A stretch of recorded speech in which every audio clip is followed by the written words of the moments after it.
Hey, John Sonmez from SimpleProgrammer.com. So I did a video on basically I got bored and quit my job, which was an email that I got where I basically talked about how, it's your responsibility. If you're bored, your employer isn't responsible for keeping you busy. You got to take that on yourself.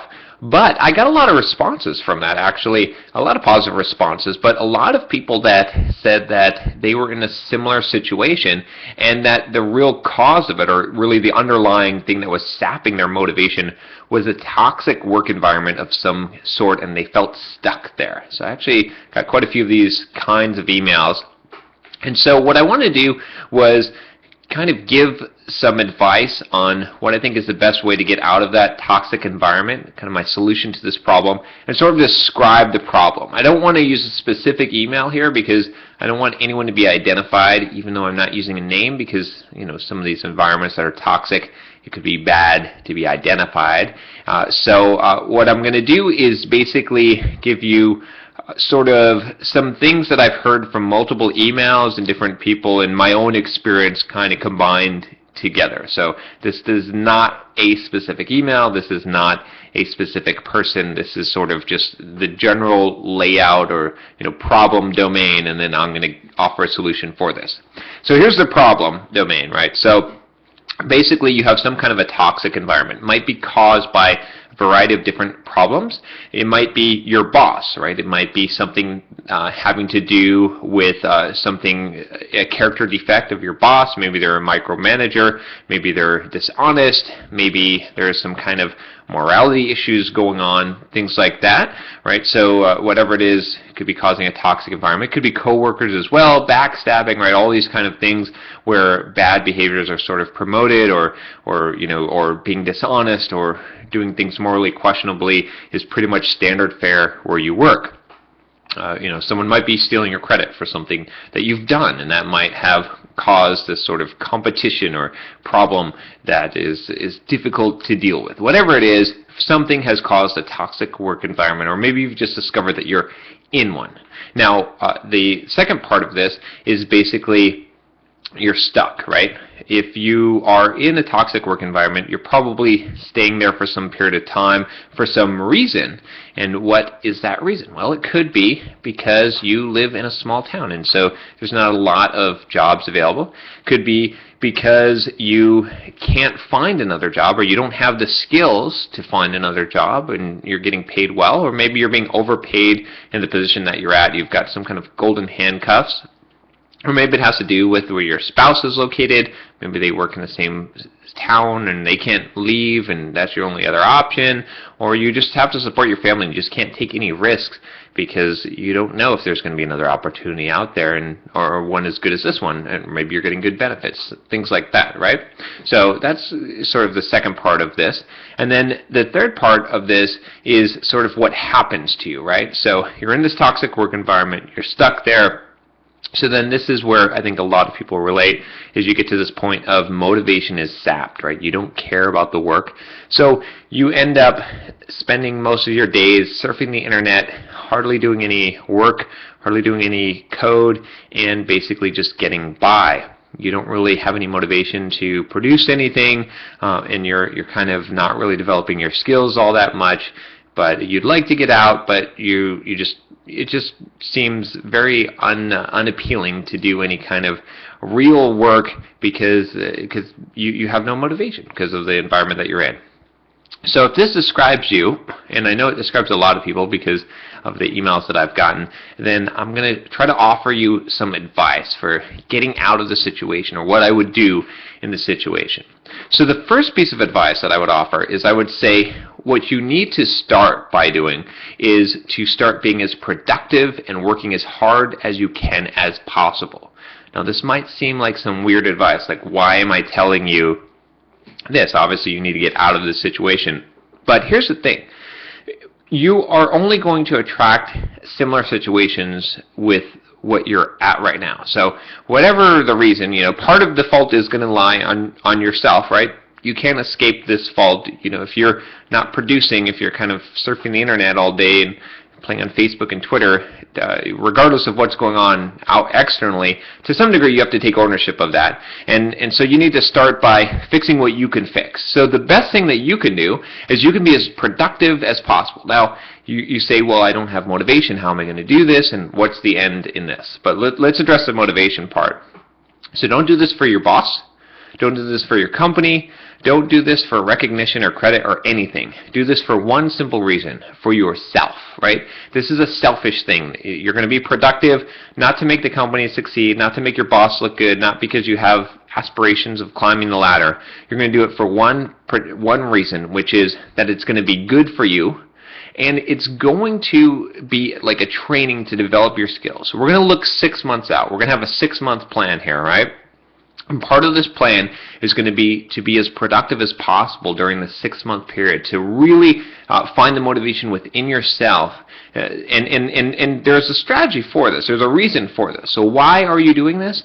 Well, because success breeds success. Success attracts success, right? If you are in this funk and you're not really producing, and you feel bad about yourself, and you feel horrible and lazy and all this stuff, right? You're going to attract this toxic environment again when you go out and look for a job. You're not going to attract what you want. Well, you need to start with yourself, change yourself, start being productive, start being what you want, acting like things are already how you want them to be, and that's going to attract the right kind of environment and the right kind of things for you. It might even change your situation. We're not going to bank on this, but it might even change your situation where you're at right now. So this is critical. This is a first step. Find the motivation within yourself, and the motivation isn't going to come from helping your company or any of that, or even credit. It's going to be because putting in a good day's hard work is probably the best achievement that a person could hope for in life anyway. That's really what's going to make you happy at the end of the day anyway. So take pride in what you do for you, right? This is key. Just be as productive as possible. Resolve to do this, and that's going to be step one. Okay, so at the same time, though, we're not going to accept status quo. But we're also not going to rush out and look for another job. Like I said, you're just going to attract another toxic work environment. We want to have some runway here to find the right environment. You don't want to just go from one place to another, and especially until you fix your motivation problems, right? You want to be as productive as possible. So we're going to give ourselves some runway. We're going to project this out to have a 6-month goal. And during this time, while you're working on being more productive yourself, you're also going to be polishing your resume. You're going to be making connections, and you're going to be preparing and possibly interviewing for other jobs. But you're not going to put the pressure on you to do it right away. You're going to be doing all these activities over a 6-month period with the goal of departing within 6 months. Maybe it'll happen sooner, but this is sort of the goal. It's a long-term plan. There's a reason for this. And if you have gotten my course on how to market yourself as a software developer, I'll plug it real quick here since I think it's really relevant. It's at devcareerboost.com, devcareerboost.com.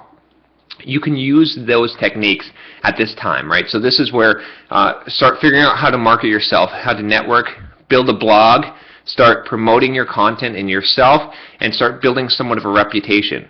Go out to other developer blogs and start commenting on them. Start making connections with companies that you might want to work for, and getting to know people in those companies so that you can get your resume in through a personal referral. This is going to be key to getting a really good job. You're also developing your skills at the same time, right? You need to have a long-term plan. Trying to do this on a short term isn't going to work. You can't network in 1 week, right? But in 6 months, you can make a lot of progress in marketing yourself, in paving the way for your future. So that's really what I would advise, is this 2-pronged approach. You're going to be working as hard as possible, improving what you can in your environment by not worrying about the external factors, but just doing what you can do. Don't worry what everyone else is doing. Don't worry about the politics. Don't worry about all that stuff. Just do what you can do, which is to be as productive as possible. And then at the same time, also preparing to leave, getting your resume ready, getting paving the path for the future, making connections, doing all that stuff this is going to give you plenty of time, plenty of runway to get out there and to be successful. And there's, two possible outcomes from this. One, maybe you're just by doing these things, fixing the problems that that are with your own motivation and being sort of self-started, self-sufficient. It may fix your work environment, or it may fix in that time, and you'll be ready for opportunities. Sometimes these things work out just like that without any other changes. Now, we're not going to bank on that. But the other possible outcome is that you have another better place to go, and you're psyched and motivated and ready for this new opportunity, and to work hard. You've developed your skills, you've got connections. So one of those two outcomes, and like I said, it's going to be further out. We're going to plan this further out. The third thing that I'm going to recommend is to invest a little bit in working on the political situation and just becoming somewhat politically savvy yourself. If you're in these work environments that are toxic, there's always going to be politics. Like, I hate workplace politics, but you're not going to escape them, so you might as well get good at playing the game. I mean, you can try and opt out of the game, but you're just going to be a pawn, right? You've been used in the past, you've been abused in the past, right? You got to figure out some ways to deal with and kind of, it's like that whole, it's like a king's court, right? And courtesans, right? Sometimes you have this kind of political maneuvering. So I would suggest investing a little bit in your education in that aspect. And if you do have another job lined up, that's a good time to experiment politically, because you don't care if you lose your current job. So that might be an interesting dynamic there as well. I'm going to recommend a book, but I'm sort of not going to recommend it. So there's a book that is sort of controversial, but it does have a lot of good information about politics and how to sort of defend or attack. And I'm going to recommend it for the defense, so you can see what other people might be doing to you, what kind of games they might be playing, and so you can defend yourself. It's called 48 Laws of Power by Robert Greene. Again, it's a controversial book. I'm not wholly recommending this book. It's a long book, and it has a lot of controversial topics in there. It could be used for an evil purpose, I would say, but I think it's worth checking out if you're looking at increasing your political knowledge and ability to maneuver in a workplace, which is valuable. Like I said, I mean, we want to be in the technology and coding, and we don't want to deal with this kind of bull crap, but you have to. The reality is, if you can be your best coder in the world, but if you can't maneuver politically, or at least avoid people's traps, then it's going to hurt you in your career.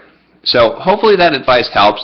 I really think that this is the best thing to do. I won't say just get out of a toxic environment and remove yourself, but I think if you set a 6-month plan, you can definitely either change the environment or affect changes for yourself personally, develop your skills, and get out of that environment. And I think just about anyone can, regardless of what your excuses are, what your problems are, what's holding you back. I think if you're really willing to do something for yourself and change things, then you'll be willing to take the 6 months. You'll be willing to invest in yourself and to work hard and not do it for your employer, but do it for yourself for that period of time, and you'll be willing to do the marketing of yourself and make the connections, and even invest a little bit politically, even if it may leave a bad taste in your mouth and you'd rather not play those games.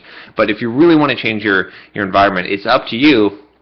It's not going to be an easy road. It's going to be difficult, but this is kind of the price. This is kind of what it takes to get out of that situation. So again, hopefully this has been helpful to all of you out there that are experiencing this kind of problem. I feel bad. This is definitely a hard spot to be in, but there is hope, and and you just don't think in the short term, think in the long term, and have a plan and a goal and start going towards that goal. It can give you hope. I mean, to think 6 months out and to project this and say, look, I'm going to be in a better situation in my life, and I'm taking action to move myself in that direction. And don't worry what other people say, what the haters say, and what in the environment. Just do the best you can. Focus on you and your future, and that's what it takes to get there, to get out of there, and get in a better environment and just a better mental space for yourself. You'll come out of this better than when you started, and that's the key.